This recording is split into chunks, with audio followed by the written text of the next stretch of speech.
My point is, if you fire at a U.S. Navy ship, what are we supposed to do? Say, oh, there's a ceasefire, we're not going to shoot down your drone. That's a stupid question. That's a stupid position to take. Of course we fired back at them. They were shooting at us. That's what I would expect to do. Only stupid countries don't shoot back when you're shot at. Marco Rubio did not just threaten Iran vaguely here. He told them exactly what's going to happen next. Well, we should know something today. I mean, we're expecting a response from them. We'll see what the response entails. The hope is it's something that it can put us into a serious process of negotiation. Obviously, we've seen the reporting overnight that Iran has established or trying to establish some agency that's going to control traffic in the Straits. That would be very problematic. That would actually be unacceptable. The normalizing of their controlling of international waterways is both illegal and it's just something that's unacceptable. And the world has to start asking itself, what is it willing to do if Iran tries to normalize a control of an international waterway? We already know exactly what the world is willing to do. They're willing to allow the United States of America to basically take the reins here, handle everything while having plausible deniability. That's basically what the world is going to do. Sit and look. I think that's unacceptable. But we're expecting a response from them today at some point. We have not received that yet, as you know, in the last hour. But perhaps that will come. Their system is still highly fractured and a bit dysfunctional as well. Mm-hmm. So that may be serving as an impediment.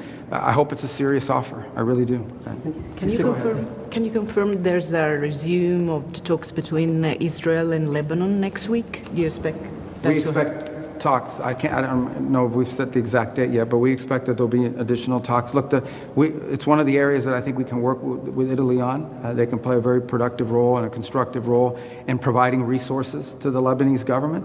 In the end, we all share the same goal, and by all I mean including the Lebanese government and the Israeli government, that we want the relations between Israel and Lebanon, its legitimate government, to be very strong. The impediment to that is Hezbollah. Again, an Iranian agent, Hezbollah, who is victimizing not just Israelis, but Hezbollah is also victimizing Lebanon. The reason why Lebanon faces bombings, the reason why Lebanon faces violence is because of Hezbollah. It is Hezbollah that's imposing this on them. So I think we all share the same goal, which is a strong Lebanese government that doesn't have an armed Hezbollah operating within its national territory, imposing a threat to any of its neighbors. And to do that, we have to empower and equip the Lebanese government to be able to confront that threat. And I think Italy and other countries, but Italy in particular, can play an important role in not just helping equip the government, but in cutting off the illicit financing that supports, helping them to cut off the financing that supports Hezbollah and the danger they pose. Is it possible to get a peace deal on Lebanon without first solving the conflict with Iran? How linked are those two conflicts now? I mean, Hezbollah is an Iranian agent, 100%. I mean, Hezbollah wouldn't exist without guys, they're about the same. Iran support. So, but I think it's possible. I mean, Hezbollah's been both weakened, but still capable of inflicting damage and doing terroristic activities, as we've seen. So I think the way I would phrase it is, we're not going to negotiate with Iran over Hezbollah, because Hezbollah is a dangerous other than if they're willing to stop funding them and supporting them. I think our negotiations with Lebanon, our role is with the Lebanese government. Lebanon should be governed by the Lebanese government. It should not have a terrorist group operating within its national territory that poses a threat both to its own people, including the Shia population, and to the government, and to Israel, and to its other neighbors. So that's what we're going to focus on. Mr. Secretary, can we come back to Cuba a little bit? The United States, including yesterday, are ramping up sanctions against Cuba, the regime and all that. With the exchange with the Pope, did you feel any convergence of views on that and on the U.S. policy? Let me clarify something for you. Our sanctions are against a company named Gaesa. Yeah. Okay. This is a holding company set up by generals in Cuba that has generated billions of dollars of revenue, none of which benefits the Cuban people. Not 1 cent of it benefits the Cuban people. You understand this, right? I don't know if you know this. There's the Cuban government, and they have a budget, and then there's this private company that has more money than the government does.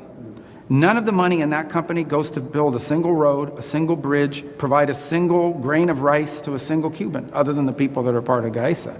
So that's what we're sanctioning, is a company that basically is taking anything that makes money in Cuba and illegally putting it into the pockets of a few wealthy people. Insiders. So that's not sanctions on the Cuban people, because the Cuban people don't benefit from Gaesa. It's a sanction against this company that is stealing from the Cuban people to the benefit of a few. And we didn't discuss those sanctions yesterday, but we imposed them yesterday, and we're going to be doing more, by the way. Sorry. Many people thought that your was a mission impossible after the Trump's attacks, heavy attacks. Which mission? I'm sorry. The visit. Mission Impossible? The mission, yes. Right. Well, what's your judgment at the end of the visit? Mission accomplished? We work with the Vatican on a lot of things. Our relationship between, for example, our mission here in the Vatican, like I told you, we're working together on humanitarian issues. We're focused on other issues as well. The president's perspective is clear. He thinks that Iran is a threat and it needs to be addressed. And that position remains unchanged. And I think we're capable of having that position and expressing that position clearly and also working cooperatively, and as we have for centuries, as we have for decades, with the Vatican and with the Catholic Church, who has a global presence. Did you explicitly ask the Pope to stop his criticism of the Iran war? I'm not going to discuss what I talk about the Pope, but I'm not going to ask him. That's not the purpose of I told you guys before I even came here. And that is that we have a very strong relationship with the Vatican. We work with them on a lot of things around the world. This was a trip that had been planned even before all these things had happened. So why just as an example, why would I not want to hear the perspectives of the most important, in many cases, far-reaching, religious leader in the world, on his perspectives about what he saw on his trip to Africa, or what his bishops and others and agencies are hearing in the Western Hemisphere, or the plight of Christians in Africa, but also those in Lebanon, a place so of course we're going to engage with them on these things. That was the purpose of our meeting, and in that realm it was very, very productive, and it was a good meeting because we were able to talk about these different areas of the world where they have a presence, where they are engaged, and we are as well, and of course find opportunities to either continue cooperating where that already exists, like in Cuba, or expand our cooperation in other places where it makes sense. Yeah, guys, to be honest, that was an absolutely terrible question here. So obviously Marco Rubio is here for a specific reason here. And it is completely fine to get counsel from someone specifically that may not have the same kind of baked in ideology as you. Understand this here. I think this makes you a much better person if you do have the ability to kind of step outside of your echo chamber specifically, and actually have conducive conversations with people that are intrinsically different than you. Fair to expect a phone call between the president and the Pope anytime soon?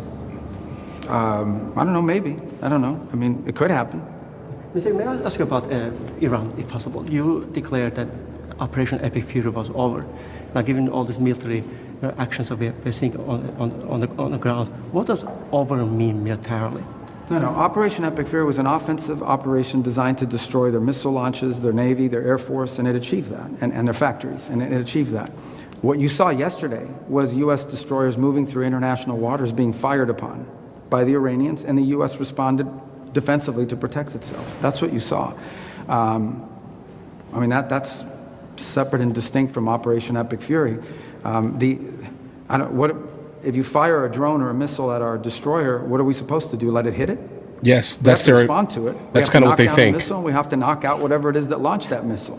Understand, guys, kind of by default, when we're talking about places that are kind of all over Europe specifically here, self-defense is not really something that means something. All right, not really, not in the same way that we specifically look at self-defense in the United States of America or in the Western Hemisphere, at least. Okay, so they're like, hey, listen, someone breaks into your house, under no circumstance are you allowed to kind of by default protect yourself. Period here. Okay. And that is the reality over there in a lot of these places here. Self-defense laws are absolutely, they don't really exist, guys. The alternative is to let it sink one of our ships. That's crazy. So of course we responded to it. Guys. Well, yes, but the point is if there's not much seizing in the firing, because we've Well, you seen should ask that some of the attacks. Iranians. Don't ask me. We didn't fire. They fired on us. My point is, if you fire at a U.S. Navy ship, what are we supposed to do? Say, oh, there's a ceasefire. We're not going to shoot down your drone. That's a stupid question. That's a stupid position to take. Of course we fired back at them. They were shooting at us. That's what I would expect to do. Only stupid countries don't shoot back when you're shot at. And we're Oh, take that how you want to take that, guys. We're not a stupid country. Do you expect that or have you conveyed any red lines to Iran where, if the ceasefire or whatever you call it, if they cross The certain red line is clear. If lines? they threaten Americans, they're going to get blown up. That's how much clearer can you be than that? If you are a missile launching guy, whatever they call that job, and you're sitting there and you fire a missile at the United States and we saw you fire it, we're going to hit you. Of course we are. Who doesn't do that? Unless you want to get your ship sunk.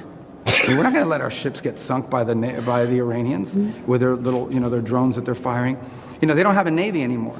but they bring out these little Boston whaler fishing boats and they try to swarm you. We're going to blow those boats up if they're coming towards our boats.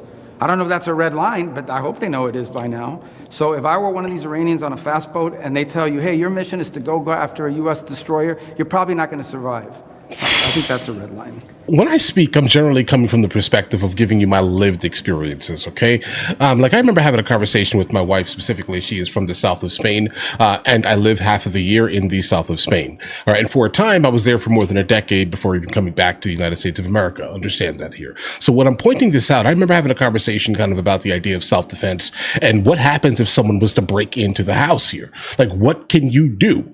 Right? And she's like, you can't really protect yourself. Not really. Like, you can't like defend your family and that person loses their life. Like, if they lose their life, you're going to jail because you took someone's life. Rather than the fact that this person here forfeited their life when they stepped into my property. That's not the case here. So understand the perspective of some of the people that are basically kind of asking Marco Rubio these questions here. They're coming from the perspective of, under no circumstance can you protect your family in a serious manner, okay? You basically need to just, sit there and hope that the person that broke into your house doesn't get hurt, okay? These are the people who we're talking about. These are the people who are asking these questions. And this is why they're asking it like this. And Marco Rubio basically points out here that you have to be a stupid country if you just sit there and take it. That's the red line. That shouldn't even be a red line. But coming from their perspective, oh my God, guys, how dare you protect yourself by any means? You're supposed to sit there and take it. I agree. Pretty stupid, guys. But all right, listen, you guys all have an absolutely amazing day. Enjoy your day thoroughly. If you guys are new here, please like and subscribe. And in the meantime, guys, I'll go ahead and catch you guys later.